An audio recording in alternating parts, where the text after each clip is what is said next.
नमस्कार, हिमाचल बुलेटिन में आपका स्वागत है। पेश है आज के समाचार। मुख्यमंत्री श्री जयराम ठाकुर ने आज मंडी जिला के धर्मपुर विधानसभा क्षेत्र में 381 करोड़ रुपए की 96 विकासात्मक परियोजनाओं के लोकार्पण एवं शिलान्यास किए। इस अवसर पर लोगों को संबोधित करते हुए मुख्यमंत्री ने कहा कि प्रदेश सरकार समाज के प्रत्येक वर्ग के कल्याण और राज्य के प्रत्येक क्षेत्र का चहुमुखी विकास सुनिश्चित करने के लिए प्रतिबद्ध है। श्री जयराम ठाकुर ने कहा कि कोविड-19 महामारी ने विश्व अर्थव्यवस्था को बुरी तरह से झकझोर दिया है और हिमाचल भी इसका अपवाद नहीं है। उन्होंने कहा कि केंद्रीय नेतृत्व और राज्य सरकार के सामयिक निर्णयों तथा लोगों की सक्रिय सहभागिता से देश और प्रदेश इस स्थिति से बेहतरीन ढंग से निपटने में सक्षम रहा है। मुख्यमंत्री ने कहा कि महामारी के बावजूद उन्होंने राज्य के 42 विधानसभा क्षेत्रों में लगभग 4,500 करोड़ रुपए की विभिन्न विकास परियोजनाओं का लोकार्पण और शिलान्यास किया है। श्री जयराम ठाकुर ने कहा, विधानसभा चाहे कोई भी हो, हिमाचल प्रदेश का जहां भी जाता हूं, जल शक्ति विभाग के एक नहीं अनेकों उद्घाटन और शिलान्यास करने का अवसर मिलता है। पहले 4 करोड़ की 5 करोड़ की योजना होती थी। अब जहां भी जाता हूं, जिस विधानसभा क्षेत्र में जाता हूं, 40 करोड़ 50 करोड़ रुपए 60 करोड़ रुपए के उद्घाटन और शिलान्यास वहां पर हो रहे हैं। क्यों हो रहे हैं?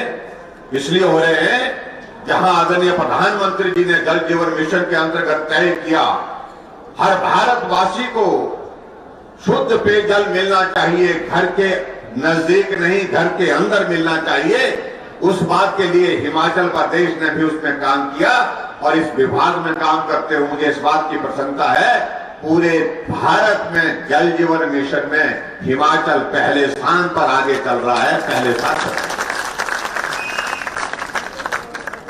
हर घर को जल से जोड़ने, नल से जोड़ने का हमारा काम बहुत सारे जिलों में पूरा हो गया और आने वाले समय में हम इस लक्ष्य को हासिल करने वाले मैं कह सकता हूं शायद हिमाचल प्रदेश पहला स्थान हासिल करेगा जब हमारा ये लक्ष्य पूरा होगा। हर घर को नल और नल में शुद्ध जल, इसके लिए हम प्रयत्न कर रहे हैं। 27 दिसंबर महत्वपूर्ण दिन हमारे लिए, जहां हमारी सरकार भारतीय जनता पार्टी की हिमाचल प्रदेश में 4 साल पहले बनी थी और हम अबकी बार 4 साल के इस कार्यकाल के लिए आदरणीय प्रधानमंत्री जी से निवेदन किए हैं कि आप आइए, हमको शुभकामना देने के लिए, क्योंकि हम चुनावी वर्ष में भी प्रवेश कर रहे हैं। आप देवभूमि हिमाचल में आपका अभिनंदन है, स्वागत है। बहुत सारी योजना यहाँ उद्घाटन और शिलान्यास के लिए तैयार है, उनका भी शिलान्यास और उद्घाटन आप करें और उसके साथ साथ देवभूमि हिमाचल प्रदेश को आप भी अपना आशीर्वाद दें। जहां देवी देवताओं का आशीर्वाद हम लोगों के ऊपर है, आपका भी आशीर्वाद हो। और मुझे इस बात की प्रसन्नता है कि 4 साल के इस कार्यकाल में 2 साल भले ही संकट में गुजरे, लेकिन उसके बावजूद भी आदरणीय प्रधानमंत्री जी ने लगातार हमको मदद की, लगातार हमको सहयोग दिया। संकट के क्षण में कोई भी बात होती थी, कोविड के तो दिया ही दिया, कोविड के दौरान में हमारी मदद करने के लिए सहारा हमको, और उसके पश्चात जहां थोड़ी भी घटना होती, चाहे बाढ़ आ गई, नुकसान हो गया, उसमें भी प्रधानमंत्री जी हमारे हिमाचल प्रदेश को सदैव सहयोग देते थे। लेकिन हमने हिमाचल प्रदेश में वो काम किया जो दिखाई भले नहीं देता होगा, कम दिखता होगा, लेकिन गरीब आदमी को मदद करने का रास्ता ढूंढा है। ये अंतर है सोच और समझ। मुख्यमंत्री ने कहा कि देश आज प्रधानमंत्री श्री नरेंद्र मोदी के नेतृत्व में सुरक्षित है और पड़ोसी देशों के किसी भी शरारतपूर्ण कदम का मुंहतोड़ जवाब देने में पूरी तरह से सक्षम है। उन्होंने कहा कि प्रधानमंत्री श्री नरेंद्र मोदी के सक्षम नेतृत्व एवं राजनीतिक इच्छा शक्ति के कारण ही धारा 370 का निरसन और अयोध्या में राम मंदिर का निर्माण संभव हुआ है। उन्होंने इस अवसर पर धर्मपुर में लोक निर्माण विभाग का वृत्त कार्यालय, सामुदायिक स्वास्थ्य केंद्र मंडप को स्तरोन्नत कर 50 बिस्तर का अस्पताल बनाने, सियोह में स्थित पशु औषधालय को स्तरोन्नत कर पशु अस्पताल बनाने, दराबा में प्राथमिक स्वास्थ्य केंद्र खोलने, बनेरडी में पशु औषधालय खोलने, धर्मपुर से दिल्ली तक वॉल्वो बस सेवा आरंभ करने, क्षेत्र के 3 अन्य प्राथमिक स्वास्थ्य केंद्रों को स्तरोन्नत कर सामुदायिक स्वास्थ्य केंद्र का दर्जा देने और क्षेत्र की 2 राजकीय वरिष्ठ माध्यमिक पाठशालाओं में विज्ञान संकाय की कक्षाएं आरंभ करने की घोषणा की। श्री जयराम ठाकुर ने संधोल और तनिहार में हेलीपैड का निर्माण, धर्मपुर स्थित क्षेत्रीय प्रबंधक कार्यालय भवन की मरम्मत के लिए 10 लाख रुपए, क्षेत्र की 4 सड़कों के लिए 10 लाख रुपए प्रत्येक और धर्मपुर बस अड्डे पर इंटरलॉकिंग टाइल्स के लिए 15 लाख रुपए प्रदान करने की भी घोषणा की। मुख्यमंत्री श्री जयराम ठाकुर के सर्वस्पर्शी नेतृत्व में प्रदेश सरकार समाज के प्रत्येक वर्ग के उत्थान के लिए कृत संकल्प है। राज्य सरकार ने अन्य वर्गों के साथ प्रदेश के कर्मचारी वर्ग के हितों का भी पूरा ध्यान रखा है। हाल ही में प्रदेश अराजपत्रित कर्मचारी महासंघ के साथ शिमला में आयोजित संयुक्त सलाहकार समिति की बैठक में मुख्यमंत्री ने कर्मचारी हित में लगभग 6,000 करोड़ रुपए से अधिक वित्तीय लाभ प्रदान करने की घोषणाएं की और प्रदेश के विकास में कर्मचारियों के उल्लेखनीय योगदान की भी सराहना की। बैठक में लिए गए निर्णयों पर प्रस्तुत है ये रिपोर्ट। हिमाचल सरकार ने की नए वेतनमान की घोषणा। मुख्यमंत्री जयराम ठाकुर राज्य के कर्मचारियों की जरूरतों को भली भांति समझते हैं और उनका परिवार की तरह पूरा ख्याल रखते हैं। कुछ ऐसा ही देखने को मिला राज्य के अराजपत्रित कर्मचारी महासंघ की संयुक्त सलाहकार समिति बैठक में। यहां मुख्यमंत्री ने 1 जनवरी 2016 से नया वेतनमान लागू करने का ऐलान किया। साथ ही जनवरी 2022 का वेतन संशोधित वेतनमान के अनुसार फरवरी 2022 में देने की घोषणा की। राज्य के रिटायर कर्मचारी भी इस लाभ के दायरे में आएंगे। पेंशन भोगियों को संशोधित वेतनमान और संशोधित पेंशन पर महंगाई भत्ता और महंगाई राहत प्रदान की जाएगी। नए वेतनमान और संशोधित पेंशन से राज्य के कोष पर सालाना 6,000 करोड़ रुपए का अतिरिक्त बोझ पड़ेगा। एनपीएस के तहत कर्मचारियों के लिए 5 मई 2009 तक की फैमिली पेंशन 15 मई 2003 से देने की घोषणा की है। सरकार ने अनुबंध पर रखे कर्मचारियों को भी बड़ी राहत दी है। अब ये कर्मचारी 3 साल के बजाय अब 2 साल में ही नियमित किए जाएंगे। सीएम ने ऐलान किया कि दैनिक वेतन भोगी कर्मचारियों, अंशकालिक कामगारों, जल रक्षकों और जल वाहकों आदि के संबंध में नियमित करने और दैनिक वेतन भोगी के रूप में नियुक्ति के लिए भी 1-1 वर्ष की अवधि कम की जाएगी। करुणामूलक आधार पर नियुक्ति के लिए मुख्य सचिव की अध्यक्षता में एक समिति गठित की जाएगी। यह समिति कैबिनेट की आगामी बैठक में अपनी प्रस्तुति देगी। मुख्यमंत्री ने राज्य सरकार के कर्मचारियों की मुक्त कंठ से सराहना की। कर्मचारियों के परिश्रम, समर्पण और प्रतिबद्धता के कारण ही हिमाचल आज देश के अन्य राज्यों के लिए एक आदर्श के रूप में उभरा है। कर्मचारियों ने कोरोना महामारी से लड़ने में अहम भूमिका निभाई है, तभी यह राज्य इस संकट से बाहर निकलने में सफल रहा है।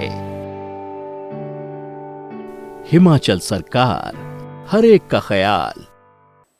मुख्यमंत्री श्री जयराम ठाकुर ने कहा कि राज्य सरकार हिमाचल प्रदेश को देश का सबसे पसंदीदा पर्यटन गंतव्य बनाने के लिए कृतसंकल्प है और इसके लिए प्रदेश में पर्यटन आधारभूत संरचना को और सुदृढ़ करते हुए सैलानियों को विश्व स्तरीय सुविधाएं प्रदान करने के लिए ठोस कदम उठाए गए हैं। वह आज मनाली में जी पंजाब, हरियाणा, हिमाचल द्वारा आयोजित मनाली टूरिज्म कॉन्क्लेव को संबोधित कर रहे थे। मुख्यमंत्री ने कहा कि कोविड महामारी के दौर में पर्यटन उद्योग पर सबसे अधिक विपरीत प्रभाव पड़ा है। इस महामारी के दौर में सरकार का मुख्य ध्येय इस उद्योग को बचाना था और अब पर्यटन उद्योग के पुनरुत्थान पर ध्यान केंद्रित किया जा रहा है। उन्होंने कहा कि प्रदेश के सकल घरेलू उत्पाद में पर्यटन क्षेत्र का योगदान 7.3% है। यह क्षेत्र स्थानीय युवाओं को प्रत्यक्ष एवं अप्रत्यक्ष तौर पर रोजगार उपलब्ध करवाने के साथ साथ युवाओं को स्वरोजगार का अवसर भी प्रदान करता है। श्री जयराम ठाकुर ने कहा कि प्रदेश सरकार ने राज्य के अनछुए पर्यटन गंतव्य में सैलानियों को आकर्षित करने के लिए एक नई योजना नई राहें नई मंजिलें आरंभ की है। इस योजना के तहत गत 4 वर्षों में लगभग 200 करोड़ रुपए की राशि स्वीकृत की गई है। उन्होंने कहा कि इस योजना के अंतर्गत कांगड़ा जिला के बिलिंग को पैराग्लाइडिंग और साहसिक खेलों के गंतव्य के रूप में विकसित किया जा रहा है। इसी प्रकार शिमला जिला के चांशल को शीतकालीन खेलों, मंडी जिला के जंजैहली को इको पर्यटन और कांगड़ा जिला के पौंग डैम को जल क्रीड़ा गंतव्य के रूप में विकसित किया जा रहा है। मुख्यमंत्री ने कहा कि प्रदेश सरकार एशियन विकास बैंक से राज्य के लिए 2095 करोड़ रुपए की पर्यटन परियोजना स्वीकृत करवाने में सफल रही है। इस परियोजना के अंतर्गत लगभग 700 करोड़ रुपए के कार्यों की विस्तृत परियोजना रिपोर्ट तैयार करने की प्रक्रिया जारी है। उन्होंने कहा कि मंडी में स्थापित किया जा रहा शिवधाम प्रदेश में आने वाले सैलानियों के लिए आकर्षण का एक प्रमुख केंद्र होगा। श्री जयराम ठाकुर ने कहा कि राज्य सरकार प्रदेश में हवाई सेवाओं को सुदृढ़ करने की दिशा में कार्य कर रही है। मंडी जिला के नागचला में ग्रीनफील्ड हवाई अड्डे का निर्माण करने के लिए सभी आवश्यक कदम उठाए जा रहे हैं। उन्होंने कहा कि इस हवाई अड्डे के निर्माण के लिए वित्त आयोग ने 1000 करोड़ रुपए की अनुशंसा की है और इसके तैयार हो जाने पर राज्य में न केवल पर्यटन को बढ़ावा मिलेगा बल्कि इसका सामरिक महत्व भी है। मुख्यमंत्री श्री जयराम ठाकुर ने गत देर सायं अंतर्राष्ट्रीय फिल्म फेस्टिवल शिमला के पुरस्कार समारोह को संबोधित करते हुए कहा कि प्रदेश सरकार भाषा, कला एवं संस्कृति के संरक्षण पर निरंतर बल दे रही है और इस उद्देश्य की पूर्ति के लिए फिल्में श्रेष्ठ विकल्पों में से एक हैं। मुख्यमंत्री ने कहा कि प्रदेश सरकार ने राज्य में फिल्म शूटिंग को प्रोत्साहित करने के लिए अपनी फिल्म नीति तैयार की है। उन्होंने बताया कि राज्य सरकार ने हिमाचल प्रदेश में फिल्म सिटी स्थापित करने के लिए 100 करोड़ रुपए का समझौता ज्ञापन तैयार किया है ताकि फिल्म निर्माताओं को शूटिंग के लिए अनुकूल वातावरण मिल सके। फिल्म सिटी की स्थापना से देश व विश्व के फिल्म निर्माता हिमाचल में ही पूरी फिल्म की शूटिंग तथा निर्माण कर सकेंगे। श्री जयराम ठाकुर ने कहा कि प्रदेश के खूबसूरत स्थानों तथा यहाँ के अनुपम प्राकृतिक सौंदर्य के फलस्वरूप देश तथा विदेश के अनेक फिल्म निर्माताओं ने हिमाचल में अपनी फिल्मों की शूटिंग की है, लेकिन प्रदेश अपना फिल्म उद्योग विकसित नहीं कर पाया। उन्होंने कहा कि वर्तमान राज्य सरकार प्रदेश के फिल्मों की शूटिंग के लिए निर्माताओं को हर संभव सहायता प्रदान करने के लिए प्रतिबद्ध है। उन्होंने आशा जताई कि ऐसे फिल्म फेस्टिवल प्रदेश के निर्माताओं को भी फिल्म निर्माण के क्षेत्र में आगे बढ़ने के लिए अवश्य प्रेरित करेंगे। मुख्यमंत्री ने कहा कि शिमला फिल्म फेस्टिवल जैसे आयोजन प्रदेश में फिल्म निर्माण से संबंधित सकारात्मक वातावरण सृजित करने में महत्वपूर्ण भूमिका निभाते हैं। प्रदेश सरकार ऐसे आयोजनों के लिए अपना पूर्ण सहयोग प्रदान कर रही है। उन्होंने हर्ष व्यक्त किया कि फिल्म फेस्टिवल के दौरान मॉडल सेंट्रल जेल कंडा के बंदियों के लिए भी एक विशेष फिल्म प्रदर्शित की गई। श्री जयराम ठाकुर ने फिल्म फेस्टिवल के प्रतिभागियों, आयोजक हिमालयन वेलोसिटी, भाषा, कला एवं संस्कृति विभाग, फिल्म निर्देशकों, निर्माताओं तथा कलाकारों को अंतर्राष्ट्रीय फिल्म फेस्टिवल के 7वें संस्करण के सफल आयोजन के लिए बधाई दी। मुख्यमंत्री ने इस अवसर पर श्रेष्ठ फिल्मों, लघु फिल्मों तथा वृत्तचित्र को पुरस्कार भी प्रदान किए। स्वास्थ्य एवं परिवार कल्याण विभाग द्वारा दोपहर 2 बजे जारी बुलेटिन के अनुसार प्रदेश में कोरोना संक्रमण की जांच के लिए आज 277 लोगों के सैंपल लिए गए, जिनमें से 24 लोगों की रिपोर्ट नेगेटिव पाई गई है, जबकि 252 लोगों की रिपोर्ट आना बाकी है। अभी तक 38,53,665 लोगों की जांच की जा चुकी है, जिनमें से 36,26,404 सैंपल की जांच नेगेटिव पाई गई है।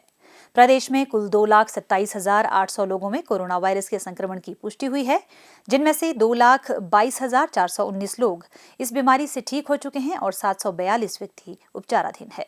हिमाचल बुलेटिन देखने के लिए सब्सक्राइब करें YouTube channel IPR Himachal, follow करें ट्विटर @DPRHP, लाइक करें Facebook page information and public relations department Himachal Pradesh, visit करें वेबसाइट www.himachalpr.gov.in।